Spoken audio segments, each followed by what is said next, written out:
Here in New York, spokesperson for Israeli Prime Minister Benjamin Netanyahu's office, Tal Heinrich. Tal, thanks for being here today. I'll let you respond to what the Secretary of State said there. Obviously, the Biden administration has stood shoulder to shoulder with Israel. Secretary Blinken rushed to Tel Aviv in the days after October 7th. But now you're hearing a little bit more public, a little bit more vocal criticism of the civilian casualties taken in Gaza. What's your response to that? Well, we've been communicating with the White House on an hourly basis. I would say just yesterday, President Biden also spoke to Prime Minister Netanyahu. And just like us, by the way, the president is very, very much concerned about the fate and the well-being of the hostages, 137 of them still being held in Gaza. There's a 10-month-old baby, 25-year-old Noah Argamani, whose mother in Israel is dying of cancer. You know, every day that passes by, it's a struggle for this family.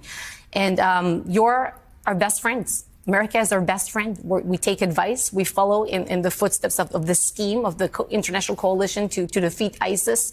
We want to reach a stage in which the terrorists no longer have a hold to a territory.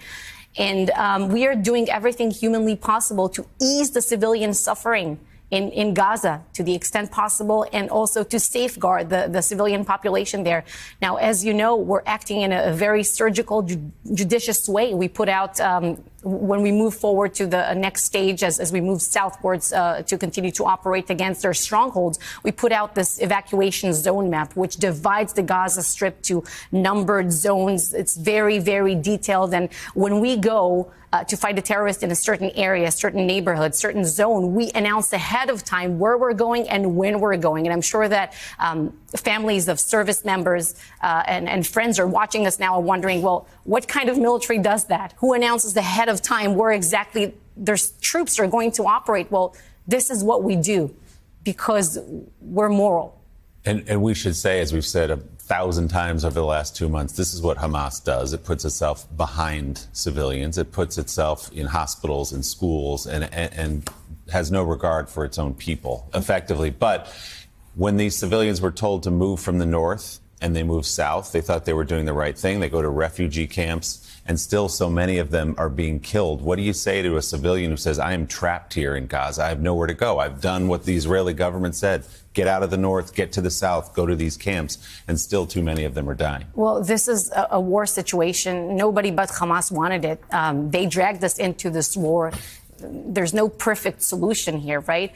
So we told them to evacuate from the north when the heavy fighting was taking place there. We're still working there to secure these strongholds.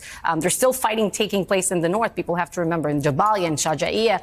And now in the south, we're telling the population exactly where we have these safer havens, these pockets where humanitarian aid is also reaching. And in fact, we expect the international agencies, the UN, to keep up, to bring in more sheltering equipment and more essential provisions. We put no limits on the essential provisions that are able to enter Gaza in terms of medical supplies, water, food. So the prime minister in recent days made clear that when the war does come to an end, whenever that might be, that he believed that the Israeli military needed to play a role in staying in Gaza to secure that region after the conflict. The White House has strongly said they disagree with that. Can you tell us more as to the prime minister's reasoning and what your response is to the White House basically saying, the best friends, as you just said, saying, don't do this? So there's no daylight between Jerusalem and Washington. It's very important to point this out. On this subject, in what pertains to the goals of this operation, to destroy Hamas, but also we don't want to see a resurgence of terrorism. We don't want Gaza to pose a terrorist threat after we eliminate Hamas. The White House doesn't want it. Israel doesn't want it, obviously. Now, we say that Israel will have to keep some overriding security responsibility over the Gaza Strip because, the hostages who came back, we want to be able to tell them that Hamas will never kidnap them again. How can we look at the eyes of 4-year-old Abigail Edan, who lost both her parents, and tell her that she's completely safe? Right now, we can't. And we don't want to see a resurgence of terrorism. This is why we said that we will have to keep this security presence for a certain period of time. And on the longer term, we want to see Gaza being de-radicalized, the Palestinian society, not only Gaza, because we can no longer live with this situation where our enemies and very large segments of the population believe that the state of Israel is some temporary entity. You know, the story of the Jewish people in our ancestral homeland of some 3,000 years, it doesn't end on October 7th, 2023. It doesn't end today, tomorrow, not ever. And they have to understand that. How often has the Prime Minister met with families of the hostages? He has met with families of the hostages, and I think you also reported this. There was, I think just a few days ago, there was another meeting.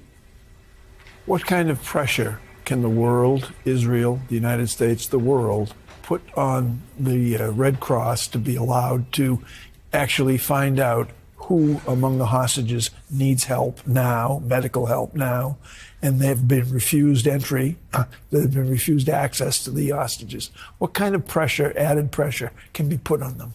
So first, I would like to thank President Biden in that respect, because the White House is also putting pressure in that aspect. But I think that it has to come from the international community as a whole. It's not something, and also, media, social media, if people just demanded it, if there was outside pressure, it's not only from leadership.